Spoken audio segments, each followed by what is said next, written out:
제목 같이 읽을까요? 일주일 내내 교회로 살아가기. 일주일 내내 교회로 살아가기입니다. 지난주일에는 사도 바울의 2차 전도여행을 통해서 데살로니가 그리고 베레아 지역에서의 사역을 살펴봤죠. 데살로니가 지역을 통해서 예수님은 왕이시다. 어느 한 지역 나라의 왕이 아니라 온 우주 만물 역사 인생을 통치하시는 하나님 나라의 왕이시다라는 걸 살펴봤습니다. 그래서 우리 인생의 목적은 바로 예수 우리 왕, 그를 위하여 사는 것이 목적입니다. 우리의 삶의 모든 영역에 우리 주님이 왕이신 거죠. 그 주님을 잘 알아야만 우리 인생의 목적도 알고 진정 의미도 알고 그 풍성한 삶을 우리가 살아갈 수 있는데 그 왕이신 예수님 우리가 어떻게 알 수 있을까요? 바로 베레아 성도들의 그 태도, 마음을 열고 말씀을 깊이 상고하는 그 태도가 우리에게 필요하다 했습니다. 그래서 왕이신 예수님을 믿고 왕이신 예수님을 상고하자라는 것이 지난주 말씀이었습니다. 이제 오늘 본문에는 베레아를 지나 이제 아테네, 성경에는 아덴이라 나왔는데요. 아덴에서 있었던 이제 사역을 우리가 살펴볼 것입니다. 사도 바울이 베레아에서 복음 전하는 걸 알고서 데살로니가에서 유대인들이 방해하기 위해서 원정팀을 보냅니다. 그리고 베레아에서 유대인들이 소동을 일으키자 있을 수가 없어요. 그래서 빨리 사도 바울을 피신시키는데 실라와 디모데는 그대로 베레아에 놔두고 사도 바울만 도망치듯 황급하게 그 베레아를 떠납니다. 지도 한번 보실까요? 자, 이게 2차 전도 여행 계속 보고 있는데요. 저 위에 마게도냐의 첫 성 빌립보, 그다음에 우리가 지난주 데살로니가, 베레아, 그런데 아테네 지금 그리스죠. 그리스 저 밑에 바다로 해서 아테네까지 가게 됩니다. 예, 지도는 걷어주시고, 여러분 아테네가 어떤 도시입니까? 아테네는 헬라 제국의 수도였고, 그리고 소크라테스 또 플라톤, 아리스토텔레스로 이어지는 철학이 화려하게 꽃피었던 도시입니다. 민주주의가 태동되었다라고 볼 수 있는 도시죠. 지금까지도 있는 그 파르테논 신전, 저야 사진으로밖에 못 봤지만 그 석주들을 보면 그 웅장함 때문에 지금도 많은 관광객들이 그 그리스에 또 방문을 합니다. 비록 바울 당시 아테네가 전성기는 지났지만 그래도 여전히 찬란한 문명의 도시로 명성이 높았습니다. 로마 황제를 포함한 또 로마의 많은 사람들이 아테네의 문명을 동경하고 찬탄했습니다. 자, 바울도 이제 그곳을 대표하여서 신라와 또 디모데를 기다리면서 아테네를 돌아보았겠죠. 그 찬란한 문명을 보면서 바울이 뭘 생각을 했을까요? 자, 그의 반응이 17장 16절에 나와 있습니다. 제가 읽겠습니다. 바울이 아덴에서 그들을 기다리다가, 그들이란 것은 바로 신라와 디모데입니다. 그들을 기다리다가 그 성에 아테네에 우상이 가득한 것을 보고, 여기에 여러 가지 신상, 신전, 제단, 사당 등을 보았겠죠. 마음에 어떻게 했답니까? 격분하여라고 말하고 있습니다. 격분하여. 단순한 분노가 아니죠. 이 분노는 어디에서 일어난 분노일까요? 우상 숭배에 빠져 있는 인간들에 대한 그 안타까운 마음, 그리고 원통한 마음의 반응입니다. 그래서 바울의 분노는 우상 숭배에 빠져 있는 하나님이 우리를 보실 때 느끼는 그 질투와도 같습니다. 하나님이 마땅히 받으셔야 하는 경배를 하나님이 받으시지 못하고, 하나님이 예배 받으시지 못하고 우상에게 그 영광이 돌려지는 것을 보고 안타까워하고 이 거룩한 분노를 가지고 있는 거죠. 자, 이 거룩한 분노가 그럼 어떻게 바울이 이 거룩한 분노를 표출할까요? 그것이 17절 또 18절에 나와 있습니다. 제가 읽겠습니다. 회당에서는 유대인과 경건한 사람들과 또 장터에서는 날마다 만나는 사람들과 변론하니, 우리 18절 같이 읽겠습니다. 어떤 에피쿠로스와 스토아 철학자들도 바울과 변론할세, 어떤 사람은 이르되 이 말쟁이가 무슨 말을 하고자 하느냐 하고, 어떤 사람은 이르되 이방 신들을 전하는 사람인가 보다 하니, 이는 바울이 예수와 부활을 전하기 때문이리라. 마음에 거룩한 분노가 생긴 사도 바울은 막 파르테논 신전 들어가서 신상 다 부수고 무너뜨리고 그렇게 하지 않았습니다. 폭력 쓰지 않았어요. 그러면 뭘 했느냐? 방금 나와 있죠. 여기 보니까 회당에 찾아가서 유대인과 그동안 했던 것처럼 경건한 사람들, 이제 유대교로 개종한 이방인들을 향해서 토론을 벌였습니다. 그동안 했던 것처럼 복음을 전했을 것입니다. 그리고 진리에 대해 논쟁했고요. 회당이 유대인의 삶의 중심이라면 그가 또 찾아간 곳은 그 당시 아테네 사람들의 문화와 종교, 경제, 사회법, 학문의 중심지인 여기 장터라고 번역한 광장 아고라에 가서 거기서도 많은 사람들과 진리에 대해, 복음에 대해 그들이 논쟁을 했습니다. 특별히 그 아테네에는 에피쿠로스 학파, 스토아 학파, 윤리 시간에 배웠는데요. 그냥 이런 학파가 있다는 것만 알아도 될 것 같습니다.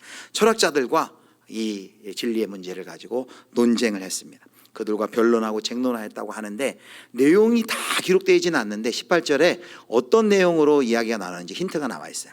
18절 하반절 보니까 바울이 예수와 부활을 전하기 때문이라 이러라 라고 하면서 바울의 주장 속에 예수님과 또 예수님의 부활에 관한 내용이 들어있음을 우리가 알 수 있습니다. 자, 바울이 그 아테네에서 곳곳을 다니면서 그 많은 우상들을 보며 마음속에 하나님께서 마땅히 받아야 할 영광과 경배를 받지 못하시는 걸 보고 마음에 분노가 가득했어요. 거룩한 분노가. 그리고 그 거룩한 분노는 바로 복음을 증거하고 진리에 대한 논증으로 이어졌습니다. 우리는 이 대목에서 이제 바울의 그 선교의 원동력이 무엇인지를 우리는 확인할 수 있습니다. 바울이 원래 아테네 복음 전하러 간 것이 아니에요. 거기는 잠깐 대피하고 피신하고 거기 먼저 가 있으면 디모데와 실라를 만나기 위해 간 것입니다. 그런데 기다리는 동안 이 아테네를 돌아볼 때 그가 보았던 많은 우상들을 보고서 그는 마음속에 이 거룩한 분노를 주체할 수 없었습니다. 그래서 어떻게 했어요? 그 거룩한 분노가 선교의 동력이 되어서 복음을 증거하고 진리를 위해서 논쟁하게 되었다라는 것이죠. 그렇다면 우리가 첫 번째 오늘 기억해야 될 것이 이겁니다. 바울 선교의 원동력이 무엇이었을까요? 바로 바울 선교의 원동력은 하나님이 이 세상에서 최고의 영광을 받으셔야 되는데 그 영광을 받지 못한 것에 대한 안타까움입니다. 즉 바울 선교의 원동력은 하나님의 영광입니다. 우리는 이제 선교의 동기가 단순히 이제 예수 믿지 않는 사람들이 그들이 불쌍하니까 예수 믿었으면 좋겠다라는 여기는 것, 그것이 중요한 동인이긴 하죠. 그런데 성경의 큰 이야기 속에서는 그보다 더 큰 목적이 있는 것이에요. 그게 뭐예요? 바로 하나님의 영광이라는 것을 우리는 알아야만 합니다. 지난 5월 우리 교회 추천도서 중에 이제 정민영 선교사님, 이제 평생을 선교 사역을 하시다 이제 은퇴하신 선교사님이 본인의 평생의 그 선교 사역과 또 선교에 대한 모든 이론들을 이제 입문서처럼 요약한 책을 하나 냈는데 그것이 하나님의 나라, 하나님 나라와 하나님의 선교라는 책이에요. 여기서 그가 이제 처음 열면은 선교는 하나님으로부터 선교가 시작된다라는 이제 첫 번째 한 2페이지 정도 쓴 다음에 그다음에 두 번째 하나님의 영광으로서의 선교를 소개합니다. 제가 그 대목을 인용해서 읽어드릴게요. 한번 잘 들어보십시오. 하나님의 영광이라는 궁극적 지향성은 선교의 동기가 단순히 멸망하는 불쌍한 사람들을 긍휼히 여겨 구원하는 차원에 머물기보다 그 일을 통해 하나님의 영광이 회복되고 완성되는 데 초점이 맞춰져야 함을 가르친다. 물론 한 영혼이 예수님 믿고 돌아오는 것 아주 중요하고 그것이 동기가 되지만 그보다 더 큰 것은 뭐냐면 그 일을 통해 하나님의 영광이 회복되고 완성되는 데 초점이 맞춰져야 된다. 이것이 하나님의 영광을 위한 선교라는 것이죠. 근데 이 의견은 뭐 이 개인의 의견이 아니에요. 많은 선교학자들이 이것에 동의하고 또 존 파이퍼 목사님은 하나님의 영광이란 것을 예배로 바꿨어요. 그래서 일맥상통하는 같은 의견을 이야기합니다. 존 파이퍼 목사님이 쓴 열방이 기뻐하게 하라는 책이 조금 긴데 한번 잘 들어보세요. 자, 선교는 교회의 궁극적인 목적이 아니다. 교회의 궁극적인 목적은 예배이다. 선교는 예배가 없기 때문에 존재한다. 선교가 아니라 예배가 궁극적이다. 왜냐하면 인간이 아니라 하나님이 궁극적이기 때문이다. 이 시대가 끝나고 셀 수 없이 많은 구속된 자들이 하나님의 보좌 앞에 엎드릴 때 선교는 더 이상 존재하지 않을 것이다. 선교는 일시적으로 필요하다. 하지만 예배는 영원히 있을 것이다. 그러므로 예배가 선교의 연료이자 목적이다. 바로 선교의 중요한 동기와 목적은 바로 예배, 여기서 말하는 예배는 하나님의 영광, 것이다라는 것이죠. 정리하면 다시 이제 하나만 더 인용구를 보겠습니다. 정민영 선교사님 이렇게 정리를 합니다. 자, 세 번째 인용문. 선교의 초점도 단순히 인간의 구원에만 머물러서는 안 된다. 물론 인간의 구원이 중요한 선교적 동인이지만 선교는 궁극적으로 하나님의 하나님 되심, 그분의 영광을 지향한다. 유일무이하신 하나님을 온 세상에 알리고 만민이 그분에게 합당한 예배를 올려드릴 때 마침내 그분의 영광이 회복되는 것이다. 그것이 선교의 이유이자 궁극적 지향이다 라고 말합니다. 여러분, 그래서 이렇게 간단히 쪼려서 얘기할 수 있겠습니다. 자, 선교가 뭡니까? 라고 할 때 이렇게 간단하게 얘기할 수 있어요. 자, 보여주세요. 자, 같이 읽어볼까요? 선교는 예배가 없는 곳에 예배를 회복하는 일이다. 선교는 예배가 없는 곳마다 예수 그리스도를 전하고 그에게 경배와 찬양과 영광을 돌리는 예배가 세워지도록 하는 것이 선교다라는 것이죠. 선교의 궁극적인 그 이유와 궁극적인 목적은 바로 하나님의 영광, 예배가 되어야 된다라는 것이죠. 사랑하는 성도 여러분, 바로 사도 바울이 하나님의 영광을 향한 그 갈망이 바로 선교의 동력이 되었다라는 것입니다. 그렇다면 우리에게는 이런 하나님의 영광을 사모하는 이 갈망과 하나님의 영광을 사모하는 이 열심이 우리 가운데 있습니까? 저와 여러분에게 오늘 예배를 통하여 이 하나님의 영광을 향한 그 갈망과 열심이 우리 가운데 회복되기를 주님의 이름으로 축원합니다. 내가 정말 하나님의 영광에 관심이 있나, 하나님의 영광을 위한 열심이 있나를 확인해 볼 수 있는 방법이 있어요. 아주 쉬운 방법이 있어요. 제가 그 방법을 말씀드릴 테니까 한번 우리를 되돌아보면 좋겠습니다. 자, 예배는 우리에게 너무 중요해요. 예배는 우리는 이렇게 얘기할 수 있어요. 우리는 하나님을 예배하기 위해 구원받았다. 우리가 구원받은 목적이 뭐예요? 하나님을 예배하기 위해. 그래서 우리가 태어난 이유도 하나님을 예배하기 위해, 예수 그리스도를 믿고 다시 태어난 이유도 하나님을 예배하기 위함이죠. 예배는 인간이 존재하는 온전한 이유다라고 이야기할 수 있어요. 그런데 이렇게 중요한 예배, 하나님을 영화롭게 하고 하나님께 경배드리는 이렇게 중요한 예배인데, 이 예배마저도 우리가 어떻게 될 수 있냐면, 예배마저도 하나님이 경배의 대상이고 영광의 중심이고 하나님이 목표고 하나님이 우리가 바라봐야 하는 목표가 아니라, 이 예배에 참석하고도 여전히 우리의 관심이 뭐가 될 수 있어요? 내가 될 수 있다라는 것입니다. 내가 될 수 있다라는 것이에요. 무슨 말이에요? 더 중요한 게 있어요. 하나님이 영광 받는 것보다 내가 은혜 받는 것이 중요해요. 내가 은혜 받고 내가 위로받고 예배를 통해 내가 힘을 받는 것이 중요해요. 물론 우리가 예배할 때 이런 일들이 일어나요. 하나님이 우리를 만나 주실 때 낙심됐던 영혼들이 다시 한번 새 힘을 얻고 위로받고 크게 회복되는 역사들이 일어나요. 그런데 그것이 우리의 예배의 1차적 목표가, 궁극적 목표가 아니라는 거예요. 우리를 위해서 예배 드리는 게 아니에요. 누구를 위해서요? 하나님을 위해서, 하나님께 영광 돌리기 위해서 우리가 예배 드리는 거예요. 내가 예배 때 은혜 받지 못하면 그 예배는 헛된 예배입니까? 내가 찬송을 드리는데 그 찬송이 은혜롭지 않아요. 난 별로 저 찬양 안 좋아하는데, 그러면 그 예배는 우리가 헛된 예배입니까? 그렇게 말할 수 없는 것이죠.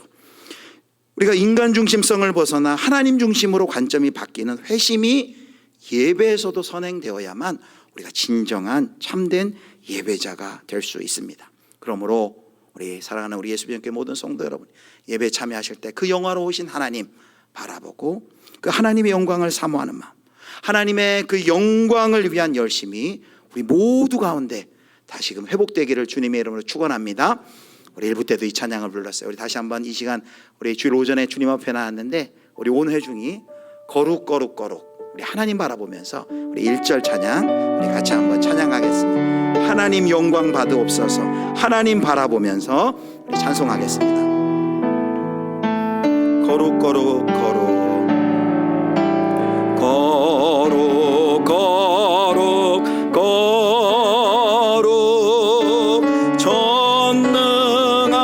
전능하신 주님, 이른 아침 우리 주를 찬송합니다.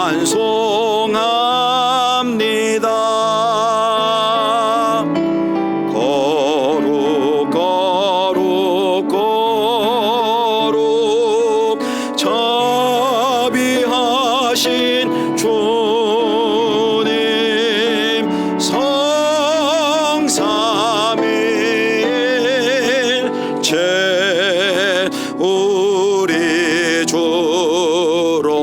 성삼위일체 우리 주로다.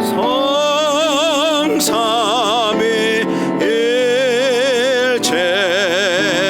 우리 주로다.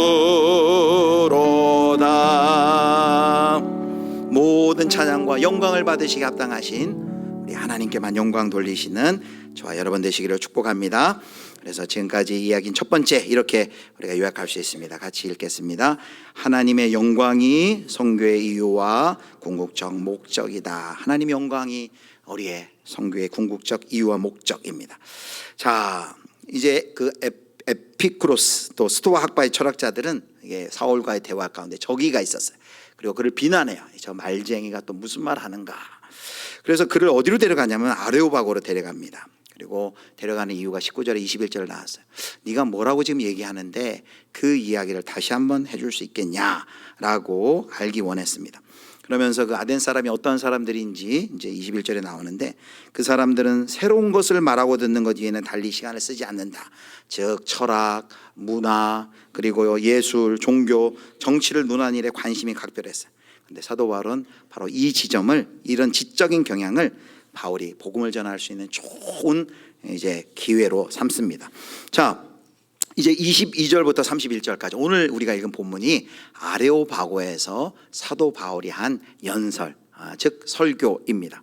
사울이 사도행전에서 전부 9번을 설교해요. 그런데 8번은 회당에서 한 설교입니다. 여기 이 사도행전 17장의 아레오바고에서 한 설교만 유일하게 하나님을 모르는 이방인들을 대상으로 한 설교입니다.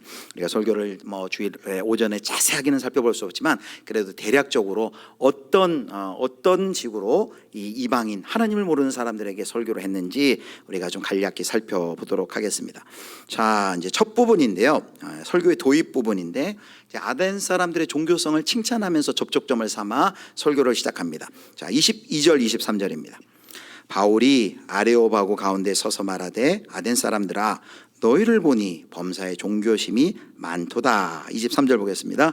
내가 두루 다니며 너희가 위하는 것들을 보다가 알지 못하는 신에게라고 새긴 단도 보았으니 그런즉 너희가 알지 못하고 위하는 그것을 내가 너희에게 알게 하리라.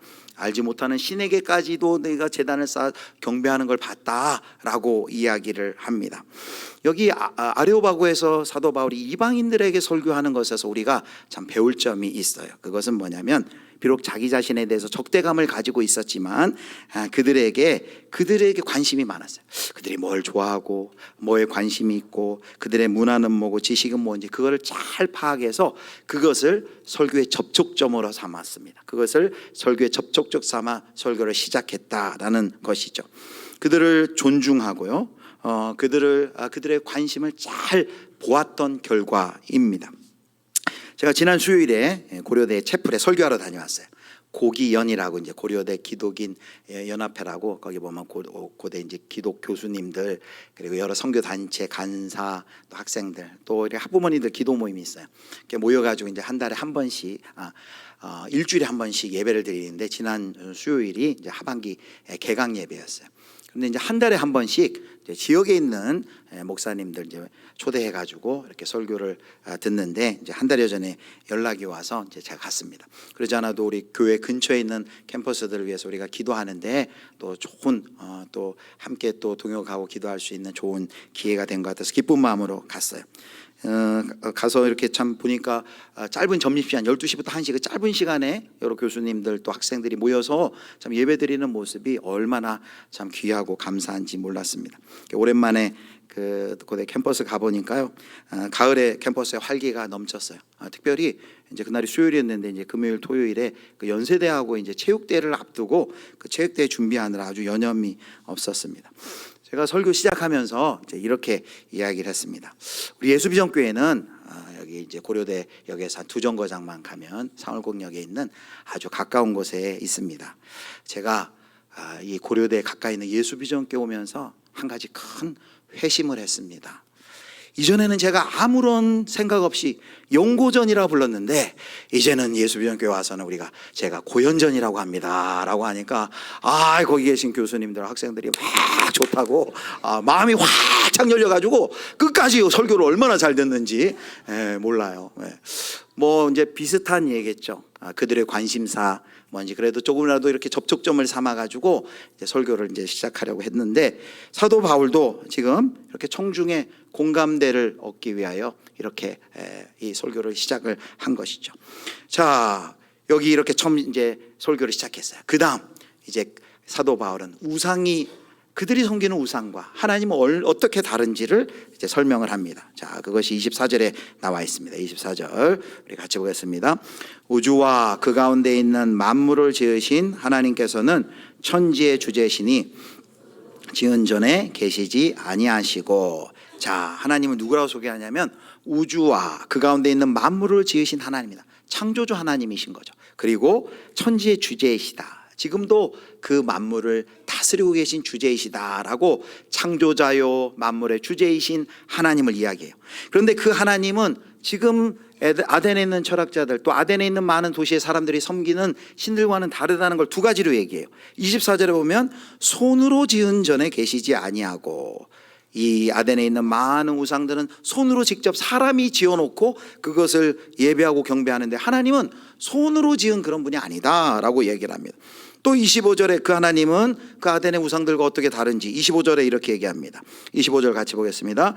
또 무엇이 부족한 것처럼 사람의 손으로 섬김을 받으시는 것이 아니니 이는 만민에게 생명과 호흡과 만물을 친히 주시는 이심이라. 여기 뭐라고 얘기합니까?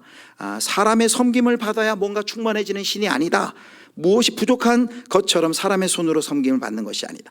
오히려 그분은 충만하여서 여기 만민에게 생명과 호흡과 만물을 친히 주시는 분이시다. 만물에게 생명과 호흡을 공급해 주시는, 만물을 지금도 지탱하고 계신 분이다. 아덴의 신들과는 얼마나 다른 분인지를 이렇게 차원이 다른 분임을 설명합니다. 그리고 17장 26절에 또 이렇게 얘기합니다. 26절 하나님은 어떤 분이냐? 같이 읽습니다. 인류의 모든 족속을 한 혈통으로 만드사 온 땅에 살게 하시고 그들의 연대를 정하시며 거주의 경계를 한정하셨으니, 하나님은 인류의 모든 족속을 만드시고 인류의 역사와 또 운명을 정하시며 섭리하시는 역사의 주인이시다라고 말합니다. 사도 바울이 그의 아레오바고의 설교를 통해서 그가 무엇을 얘기합니까? 하나님은 온 우주 만물과 인간과 역사를, 온 우주 만물을 창조하시고 지금도 온 우주 만물 인간과 역사를 다스리고 통치하고 주관하시는 절대 주권자이다라고 말하고 있습니다. 그리고 이제 여기서 이제 마지막 세 번째 설교에서 더 한 걸음 나아가 본론을 얘기하는 겁니다. 뭘 이 하나님을 얘기하고 사도 바울이 뭘 얘기할까요? 자, 하나님의 주권을 설교한 다음에 복음의 핵심으로 청중을 인도해 나갑니다. 그가 그 아테네 상황을 잘 본 결과 한 가지 유명한 시인의 말을 인용해요.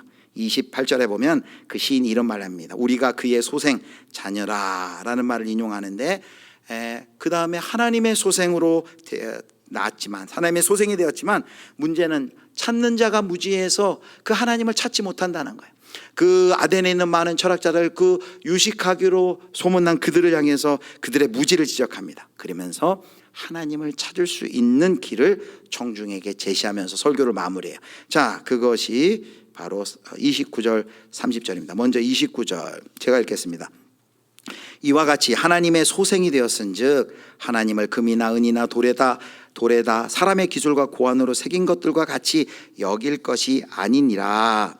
인간의 생명이 하나님으로부터 왔다면 그 하나님을 금이나 은이나 돌로 만든 사람의 손으로 만든 그 신상처럼 생각해서는 안 된다.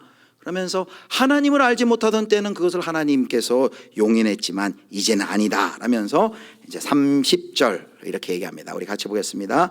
알지 못하던 시대에는 하나님이 간과하셨거니와 이제는 어디든지 사람에게 다 명하사 회개하라 하셨으니, 알지 못하던 시대에는 하나님이 간구하셨지만 이제는 모든 사람에게 다 회개하고 하나님께로 돌이켜라 라고 말하셨다는 거죠. 그 이유가 마지막 31절에 회개의 이유 대해서 31절처럼 이렇게 얘기합니다. 우리 31절 같이 읽습니다. 이는 정하신 사람으로 하여금 천하를 공의로 심판한 날을 작정하시고 이에 그를 죽은 자 가운데서 다시 살리신 것으로 모든 사람에게 믿을 만한 증거를 주셨음이니라 하니라.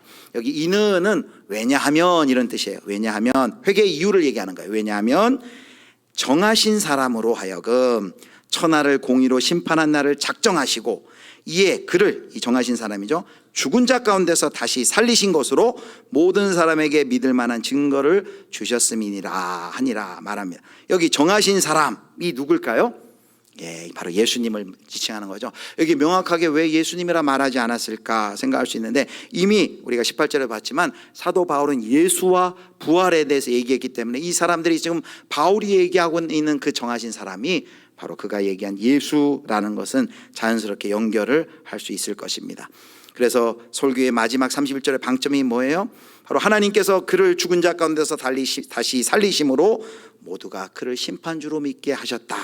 즉 사도 바울의 설교는 창조주 하나님, 만물의 주제이신 하나님, 그 하나님께서 세우신 그 예수 그리스도 부활의 예수를 회개하고 믿으면 심판받지 않는다, 그에게로 돌아와라 라고 이야기하는 것이죠. 그의 아덴의 종교적 열심에 대해서 칭찬하면서 시작했지만 마지막은 회개의 메시지를 전하는 것으로 이 아레오바고에서의 설교가 마무리됩니다. 사랑하는 성도 여러분, 이 아레오바고의 설교에 대해서 혹 어떤 학자들은 평소처럼 바울이 복음이 지난 또 8번 회당에서 전한 복음과는 너무 달리 이거 빙글빙글 도는 것 같기도 하고 너무 철학적, 너무 사변적이 아니냐라고 비판을 하기도 합니다. 그리고 이 결과를 보면 이제 32, 3, 4절에 보면 많은 사람들이 아덴에서 회심자가 나오지 않았어요. 그냥 소수 몇몇 사람들만 그 바울의 전도 사역을 통해서 회심을 하였습니다. 그걸 보면서 아테네 사역은 실패했다라고 이야기하는 분들도 있습니다. 그러나 사역의 성공과 실패를 어떤 규모와 우리가 숫자로 평가할 수는 없습니다. 인본주의의 산실인 아덴에서 몇 사람이지만 그 복음을 듣고 믿고 회심한 사람이 있다면 이것은 다른 지역에서 많은 사람들의 회심자에 못지않은 아주 중요한 귀한 열매인 것이죠.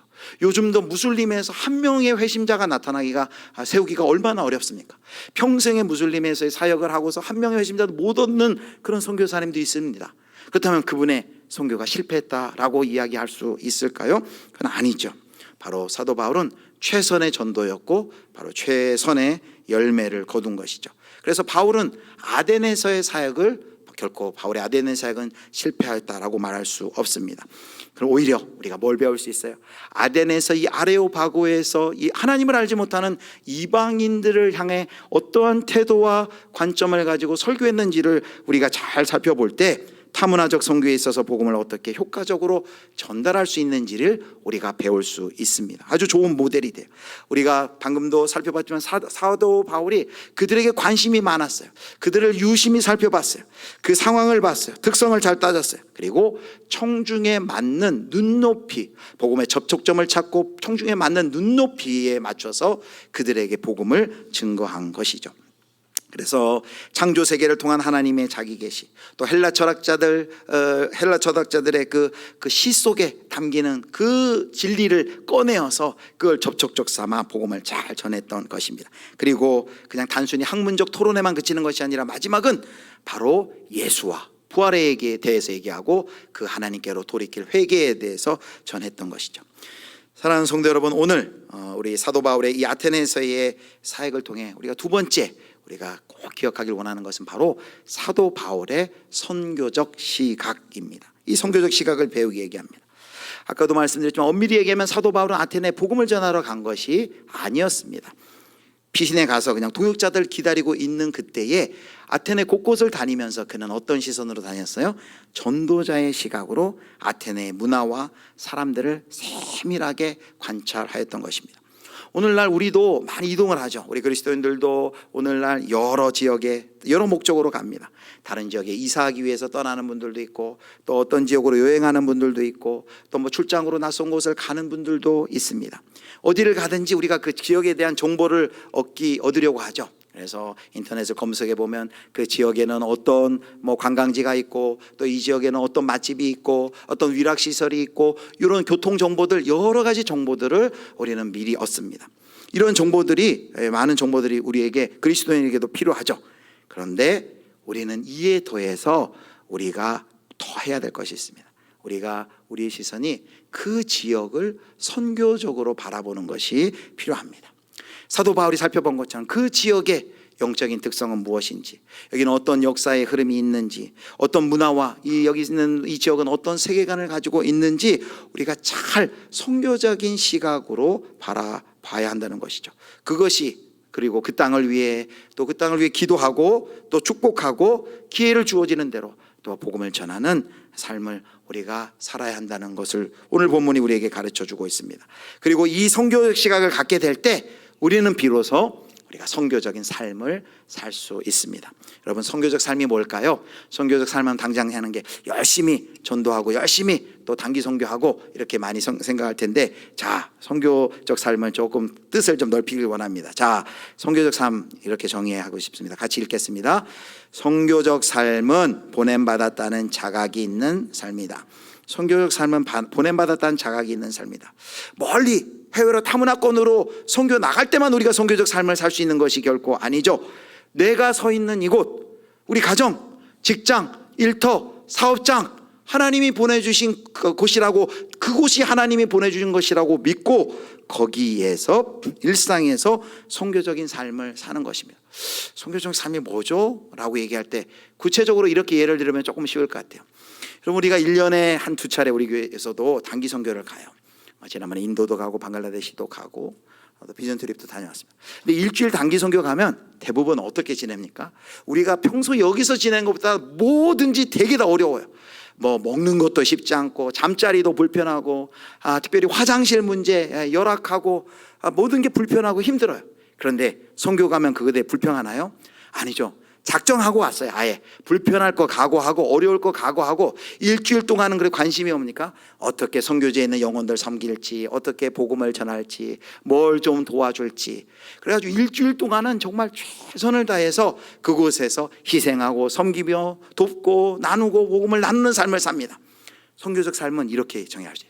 그렇게 일주일 살고 왔는데, 살고 와서 돌아와서 그냥 그대로 다시 내 삶으로 돌아가는 것이 아니라 그런 마음과 자세와 태도를 가지고 여기 지금 여기 와서 나의 삶의 자리, 일상에서도 그런 마음과 태도로 살아간다는 것이죠. 어려움이 있어도 불평하지 않고, 더 궁극적인 것, 하나님의 영광이라는 목적이 우리 가운데 있기 때문에 참고 희생하고, 영혼을 생각하고, 그 영혼이 필요한 것이 무엇인지 보고, 깨어진 하나님의 영광이 무엇인지 생각하고 애통하고, 그리고 내 재정도 그 하나님의 영광을 위해 흘려보내고, 이렇게 우리의 일상 속에서 바로 선교적 시각을 가지고 살 때 우리가 선교적인 삶을 살 수 있다는 것입니다. 그러므로 선교적 삶이 단순히 그냥 개인 구원, 개인 전도, 영혼 구원만을 지체하는 것이 아니라, 그건 심장이에요, 핵심이에요. 그건 당연히 포함이 돼요. 그러나 그것을 뛰어넘어 범주를 넘어서 공적 차원, 우리의 삶의 모든 영역에서 하나님의 하나님 되심, 하나님의 나라와 하나님의 통치,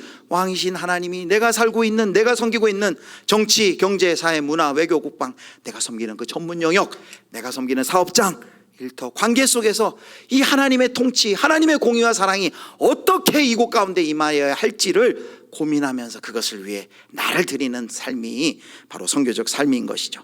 바로 하나님 사랑과 이웃 사랑의 그 제자도를 나의 삶의 모든 일상의 전 영역에서 그 제자도를 구현하며 실현하기 위한 우리의 헌신이 바로 선교적 삶이라고 할 수 있습니다. 그러므로 사랑하는 성도 여러분, 우리의 선교적 시각을 가져야 돼요. 어떻게 해요? 일상에서, 직장에 출근해서도, 그리고 학교에서도, 학부모 모임에서도, 운동 동호회에서도, 배드민턴 하러 가면서도, 또 수영하러 가면서, 헬스하면서 가면서도 바울이 가졌던 이 선교적 시각을 가지고 그 자리, 그 모임, 그 사람을 바라본다는 것입니다. 어떻게 하는 것이 바라보는 걸까? 이렇게 질문해 보는 거죠. 예수님이라면 이 모습을, 이 상황을 어떻게 보실까? 예수님이라면 이 상황에 어떻게 반응하셨을까? 지금 이 상황 속에 깨어진 하나님의 영광이 무엇이고 무엇이 회복돼야 되고 내가 그것을 위해 무엇을 헌신하고 좀 도울 수 있을지, 어떻게 내가 회복을 위한 섬김을 할 수 있을지를 고민해 보는 것, 여러분 그것이 바로 선교적 시각을 가진 선교적 삶이고, 그것이 바로 오늘 설교의 제목과도 같습니다. 오늘 설교의 제목이 뭐라 그랬습니까? 일주일 동안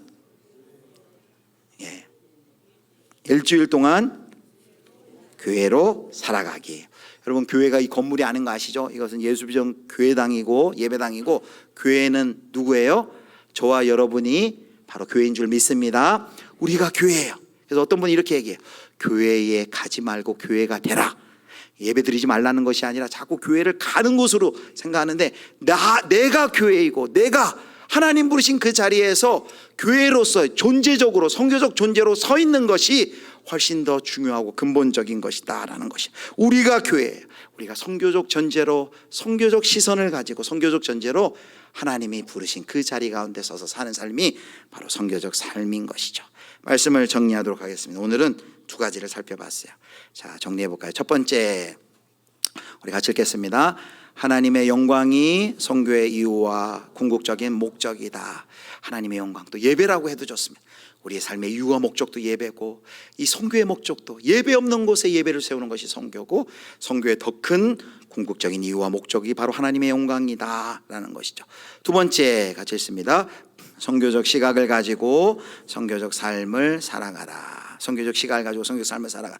오늘 방송실에서 굉장히 좋은 배경을 딱 마련했어요. 서울 시내를 지금 선교적 시각으로 바라보라고 서울 시내 사진을 딱 배경으로 했는데, 여러분 우리에게 이 선교적 시각, 선교적 삶이 우리에게 필요합니다. 여러분 이 찬양을 이 설교를 준비하면서 이 찬양이 생각났어요. 나를 통하여라는 찬양인데요. 이 찬양의 가사가 이렇게 돼요.